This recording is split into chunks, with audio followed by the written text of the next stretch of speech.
Hi students, நம்ம இந்த வீடியோல டைம் ஸ்பீட் டிஸ்டன்ஸ் இவங்களோட ரிலேஷன் என்ன, இதை பேஸ் பண்ணி கேட்குற கொஸ்டின்ஸ் எப்படி ஆன்சர் பண்ணுறதுன்றதை பற்றி தான் பார்க்க போகிறோம். இதோட பேசிக் பார்த்தீங்கன்னா இந்த ஃபார்முலா ஞாபகம் வச்சுக்காக ஸ்கூலில் எப்படி சொல்லி கொடுப்போம்னா, ஸ்கூலுக்கு ரொம்ப தூரத்துல இருந்து வர ஸ்டூடெண்ட் வந்து ஸ்கூல் டிரான்ஸ்போர்ட் யூஸ் பண்ணுவாங்க அப்படி இல்லையா. அதனால distance people will use school transport அப்படின்னு சொல்லி கொடுப்போம். எஸ்டினா ஸ்கூல் டிரான்ஸ்போர்ட் அப்படின்னு ஞாபகம் வச்சுக்கிறதுக்காக. அதாவது டிஸ்டன்ஸ் வேணும் அப்படின்னா distance equal to speed into time அப்படின்னு அர்த்தம். அதுதான் பேசிக் ஃபர்ஸ்ட் ஃபார்முலா. இதில் சப்போஸ் உங்களுக்கு ஸ்பீடு தேவைப்பட்டது அப்படின்னா இங்கே மல்டிபிள் இருக்க டைமை இந்த பக்கம் கொண்டு போய் டிவிஷன் பண்ணிப்பாங்க. அப்போ டிஸ்டன்ஸ் பை டைம் பண்ணால் நமக்கு ஸ்பீடு கிடைக்கும். அதே மாதிரி டைம் வேணும்னா இங்கே மல்டிபிள் இருக்க ஸ்பீடை கொண்டு போய் இங்கே டிவிஷனில் எழுதிப்பாங்க. அப்போ டைம் கண்டுபிடிக்கணும்னா டிஸ்டன்ஸை ஸ்பீடால் டிவைட் பண்ணால் போதும். இதில் ஏதாவது ஒரு ரிலேஷனை மைண்டில் ஸ்ட்ராங்காக வச்சுருந்தா கூட கொஸ்டினுக்கு நம்மளால் ஈஸியாக ஆன்சர் பண்ணிட முடியும்.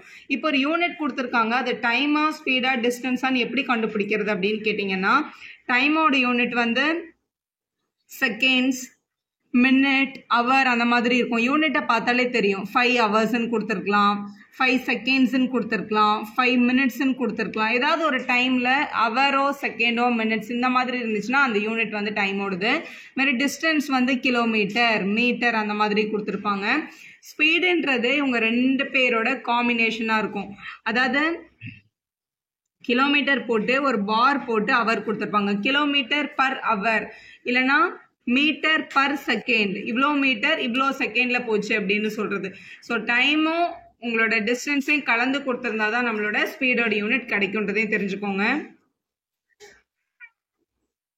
இந்த கொஸ்டின் பாருங்க, இந்த மாதிரி கொஸ்டின் வந்து ரொம்ப ஃபேமஸ். நிறைய காம்படிட்டிவ் எக்ஸாம்ஸ்லாம் வரும். அதே மாதிரி ஃபைனல் எக்ஸாம்ஸ்லையும் கேட்பாங்க. A train travels a distance of 480 km at a uniform speed. If the speed had been 8 km per hour less, kilometre per ஹவர்னு கொடுத்துருக்காங்க பாருங்க. அப்படின்னா இது ஸ்பீடோட வேல்யூன்னு அர்த்தம். ஸ்பீடை வந்து 8 கிலோமீட்டர் லெஸ்னா கம்மி பண்ணா then it would have taken 3 hours more to cover the same distance. ஸ்பீடை 8 கிலோமீட்டர் பர் ஹவர் கம்மி பண்ணாங்க அப்படின்னா அவங்க எடுத்துக்கிற டைம்ல 3 hours என்ன ஆகும், மோர் ஜாஸ்தி ஆயிடும். to cover the same distance, அதே டிஸ்டன்ஸை கவர் பண்ணுறதுக்கு we need to find the speed of the train. நம்ம வந்து ட்ரெயினோட அந்த யூஷுவல் ஸ்பீட் என்னன்றதை கண்டுபிடிக்கணும் அப்படின்னு சொல்லியிருக்காங்க கொஸ்டினில். அந்த ட்ரெயின் கவர் பண்ண வேண்டிய டிஸ்டன்ஸ் வந்து 480 கிலோமீட்டர் தான். இப்போ கொடுத்துருக்க கொஸ்டினில் நம்ம ஒரு ஸ்பீடை கண்டுபிடிக்கணும். அந்த தெரியாத ஸ்பீடை நம்ம எக்ஸ்ன்னு அசியூம் பண்ணிக்கலாம். கொடுத்துருக்க கொஸ்டினில் டிஸ்டன்ஸ் வந்து 480 கிலோமீட்டர், இந்த ஸ்பீடை வந்து எக்ஸ் கிலோமீட்டர் பர் ஹவர் நம்ம எடுத்துக்கலாம். கொஸ்டினில் வந்து மெயினாக அவங்க கொடுத்துருக்கிற கண்டிஷன் ஸ்பீடை கம்மி பண்ணதுனால அவங்க எடுத்துக்கிட்ட டைமிங் வந்து 3 hours ஜாஸ்தி ஆயிடுச்சு அப்படின்னு கொடுத்துருக்காங்க. அப்போ நம்ம வந்து ரெண்டு டைமிங்கையும் கண்டுபிடிச்சிட்டோம் அப்படின்னா அந்த ரெண்டு டைமிங்குள்ள டிஃப்ரென்ஸ் தான் 3 ஹவர்ஸ்ன்னு ஈஸியாக சொல்லிடலாம். அதனால யூஷுவல் டைமே கண்டுபிடிக்க போகிறோம். ஆஃப்டர் டிக்ரீசிங் த ஸ்பீட் அவங்களோட டைமிங் என்னவா இருந்ததுன்றதை கண்டுபிடிக்க போகிறோம். அவங்க ரெண்டு பேருக்குள்ள டிஃப்ரென்ஸ் தான் 3 ஹவர்ஸ்ன்னு சொல்லிட்டு போகிறோம். எல்லா கொஸ்டினுமே மோர் கொடுத்தாலும் சரி லெஸ் கொடுத்தாலும் சரி இதே பேட்டர்னில் சால்வ் பண்ணால் நமக்கு ஆன்சர் கரெக்டாக வரும். இப்போ முதல்ல டைம் கண்டுபிடிக்கிறதுக்கு டைமோட பேசிக் ஃபார்முலா. டைம் அப்படின்னாலே டிஸ்டன்ஸ் பை ஸ்பீடு தான். இப்போ முதல்ல யூஷுவல் டைமிங்கில் இவங்களோட டிஸ்டன்ஸ் வந்து 480, ரெண்டு கேஸ்லையுமே டிஸ்டன்ஸ் வந்து 480 கிலோமீட்டர்ஸ் தான். ஸ்பீடு வந்து அவங்களோட யூஷுவல் ஸ்பீட் நம்ம எக்ஸ்ன்னு எடுத்திருக்கோம். இப்போ டைமிங் டிஸ்டன்ஸ் பை ஸ்பீட், அதனால இது 480 பை எக்ஸ்ன்னு கிடைச்சது.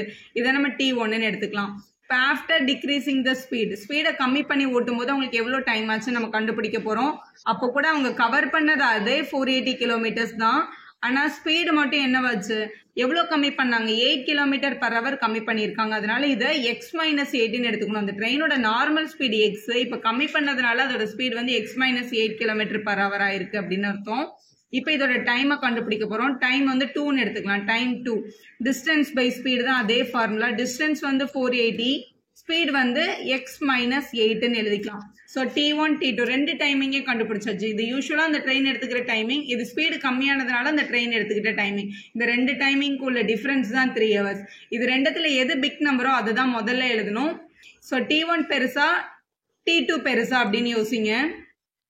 எப்போவுமே டினாமினேட்டரை பாருங்க. டினாமினேட்டரில் எது பெருசாக இருக்கோ அதுதான் நம்மளோட ஸ்மால் நம்பராக இருக்கும்.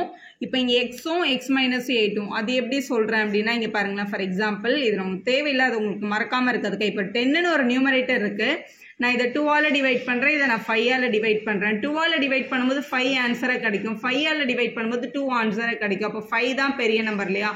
டினாமினேட்டர் சின்னதாக இருந்தால் தான் நம்மளோட ஆன்சர் வந்து பெருசாக கிடைக்கும்.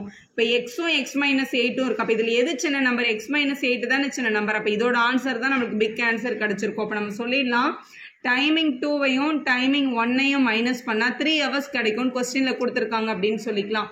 இதை வந்து இப்படி கூட சொல்லுவாங்க, இது நெகட்டிவ். இப்போ ஒன்று வந்து இன்க்ரீசிங் த ஸ்பீட்னா இங்கே நமக்கு ப்ளஸ் எடுப்போம் இல்லையா, இதை டிக்ரீசிங்னால மைனஸ் வருது. ஸோ எப்போவுமே வந்து ஃபஸ்ட்டு எக்ஸ் மைனஸ் கே, அதுக்கப்புறம் கே எக்ஸ் ப்ளஸ் கேன்னு மைண்டில் வச்சுக்கோங்க. ஸோ அப்படின்னா இந்த ஆர்டர் வந்து கரெக்டாக கிடைக்கும் அப்படின்னு நம்ம சொல்லிக்கலாம். அதாவது இன்க்ரீசிங் டிக்ரீசிங் ஸ்பீடில் தானே உங்களுக்கு கொஸ்டினே வருது. இப்போ X minus K K X plus K அப்படின்னு சொல்கிறேன். இந்த ஆர்டர் எழுதும் போது மாறாமல் இருக்கிறதுக்காக அப்படி எழுதிக்கலாம் நம்ம. இப்போ T2 வந்து இங்கே 480 by x minus 8 minus 480 by x equal to 3 அப்படின்னு எழுதிக்கலாம். ஸோ இதே இது ப்ளஸ் வந்துச்சுன்னா இந்த ஆர்டர் வரும். முதல்ல யூஸ்வலையும் அதுக்கப்புறம் இன்க்ரீசிங் ஸ்பீடே நம்ம எழுதுவோம். இது அப்படியே மைண்டில் யோசிச்சும் நம்மளால எழுதிட முடியும். இப்போ இதை சால்வ் பண்ணிட்டா கிடைக்கிறது தான் ஃபைனல் ஆன்சர். டினாமினேட்டர் டிஃப்ரெண்ட்டாக இருக்கிறதுனால நம்ம எல்சிஎம் எடுக்கணும். எக்ஸ் இங்கேயும் மல்டிபிள் பண்ணிக்கலாம். அப்போ 480x மைனஸ் இது 480 இன்ட்டு எக்ஸ் மைனஸ் 8 அப்படின்னு கிடச்சிருக்கும். டினாமினேட்டரில் X minus 8 into X equal to 3 அப்படின்னு இருக்குது கொஸ்டினில். இப்போ இதை உள்ள மல்டிபிள் பண்ண போகிறோம். மேலே 480x மைனஸ் இங்கே 480 இன்ட்டு எக்ஸ் வந்து 480x கிடைக்கும். அடுத்து மைனஸ் இன்ட்டு மைனஸ் ப்ளஸ் 480 8ஐ மல்டிபிள் பண்ணிடலாம். 0 கூட மல்டிபிள் பண்ணால் 0, 8 8s are 64, balance 6, it 4s are 32, 32 கூட ஒரு 6 ஆட் பண்ணால் 38 கிடைக்கும். டினாமினேட்டரில் எக்ஸும் X square minus 8x is equal to 3 அப்படின்னு கிடைக்குது. ப்ளஸ் 480xும் மைனஸ் 480xை நம்ம என்ன பண்ணிக்கலாம்? கேன்சல் பண்ணிக்கலாம். டினாமினேட்டரில் இருக்கட்டும் அங்கே எடுத்துகிட்டு போனால் மல்டிபிள் ஆகிடும். ஸோ இது 3840 மட்டும் தான் நியூமரேட்டரில் இருந்திருக்கும். அந்த பக்கம் 3 இன்ட்டு எக்ஸ் ஸ்கொயர் மைனஸ் 8xன்னு கிடைக்குது. ஒன்று நீங்கள் 3 உள்ள மல்டிபிள் பண்ணலாம், இல்லை இங்கே மல்டிபிள் இருக்க 3 இங்கே கொண்டு வந்து நம்ம என்ன பண்ணிக்கலாம்? கேன்சல் பண்ணிக்கலாம். ஸோ மல்டிபிள் இருக்க 3 இங்கே, ஏன்னா இது 3ஆல் டிவைட் ஆகிறதுனால இங்கே எடுத்துகிட்டு வந்துட்டோம். ஸோ கேன்சல் பண்ணிடலாம். 3 1s are 3, 3 2s are 6, balance 2, 8s are 0. So ப்ளஸில் இருக்க நம்பர் அந்த பக்கம் போனால் மைனஸ் ஆகிடும். இப்போ X square minus 8x minus 1280 equal to 0 அப்படின்னு கிடைக்குது. இது ஒரு குவாட்ரேட்டிக் ஈக்குவேஷன். இதை ஃபேக்டரைஸ் பண்ணால் கிடைக்கிறது தான் நம்மளோட ஃபைனல் ஆன்சர். ஒன்று நீங்கள் உங்களை ஃபேக்டரைஸ் பண்ணி ஆன்சர் எடுக்கலாம். ஒருவேளை அந்த நம்பரை நம்மளால் ஃபைண்ட் பண்ண முடியல, அதாவது மல்டிபிள் பண்ணால் 1280 வரணும், அதே நம்பரை சப்ட்ராக்ட் பண்ணால் 8 வரணும். அந்த நம்பரை உங்களால் ஃபைண்ட் பண்ண முடியலன்னா குவாட்ரேட்டிக் ஃபார்முலா அப்ளை பண்ணி அந்த ஆன்சரை கண்டுபிடிக்கலாம். குவாட்ரேட்டிக் ஃபார்முலான்றது வந்து minus B plus or minus root of B square minus 4ac by 2a. கொஸ்டினில் இருக்கிற வேரியபிள் எக்ஸ்ன்றதுனால நம்ம இங்கே எக்ஸ் இஸ் ஈக்குவல்னு எழுதிக்கலாம். ஏக்கு பதிலாக 1, பிக்கு பதிலாக மைனஸ் 8, சிக்கு பதிலாக 1280ன்றதை சப்ஸ்டியூட் பண்ணி நம்ம ஆன்சர் எடுத்துக்க முடியும். குவாட்ரேட்டிக் ஃபார்முலாவில் ஏபிசியில் அந்த வேல்யூவை சப்ஸ்டியூட் பண்ணால் நமக்கு இந்த டேர்ம்ஸ் கிடைக்குது. ஸோ 64ம் 5120 ஆட் பண்ணால் 5184. இதோட ரூட் வேல்யூ 72. இதை நம்ம லாங் டிவிஷனில் யூஸ் பண்ணி ஈஸியாக ஃபைண்ட் பண்ணிட முடியும். லாங் டிவிஷன் வீடியோ சேனல் அவைலபிளாக இருக்குது, தேவைப்படுற ஸ்டூடெண்ட் அதை பார்த்துக்கோங்க. ஸோ ப்ளஸ் ஆர் மைனஸ் இருக்கிறதுனால ப்ளஸ் யூஸ் பண்ணி ஒரு டேர்மும் மைனஸ் யூஸ் பண்ணி ஒரு டேர்மும் எழுதிக்கோங்க.